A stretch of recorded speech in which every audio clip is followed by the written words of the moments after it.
ভালো মানুষকে মানুষ ঠকায় বেশি। গণেশকে আজ দুবার করে বাজার যেতে হয়েছে। কেন যেতে হয়েছে সেটা তোমরা আমার বড় ভিডিও দেখলেই বুঝে যাবে। সকাল সকাল বেরিয়েছিলাম দুজন মিলে একটু হাঁটতে, আর গণেশ যে নতুন ব্লুটুথ হেডফোনটা এনেছে দারুণ লাগলো কিন্তু গান শুনতে শুনতে হাঁটতে। বাড়ি এসে সমস্ত কাজ সেরে নিলাম, মনার ব্যাগ গুছিয়ে দিলাম। মনা রয়েছে মার বাড়ি, ওখান থেকেই আজকেও কোচিংয়ে যাবে পড়তে। সকাল সকাল রথের দিন মিষ্টি দিয়ে ঠাকুরকে পুজোটা দিয়ে নিলাম। সকালবেলা উঠে স্নান করে পুজো দিয়ে দিলে মনটাও বেশ ভালো লাগে, আর ঘরটাও কিন্তু বেশ ভালো লাগে, আর ওদিকে একটা কাজও সারা হয়ে যায়। তারপরে ঢুকে গেলাম রান্নাঘরে। রান্নাবান্না সমস্ত আজকে ঝটপটই হয়ে গিয়েছিল। কেন ঝটপট হয়ে গেছে বলো তো? ওই যে মনা নেই বাড়িতে, তাই গণেশ আর আমি সর্ষে বাটা ইলিশ মাছ আর পুঁই শাক এই রান্না করে খেয়ে নিলাম।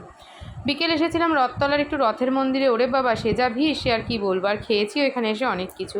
দিনের শুরুটা ইলিশ মাছ মানে পচা ইলিশ মাছ দিয়ে শুরু হলেও দিনের শেষটা কিন্তু ঠাকুরের ভোগ দিয়েই শেষ হয়েছে। তাই যার শেষ ভালো তার সব ভালো, এটাই হচ্ছে কথা।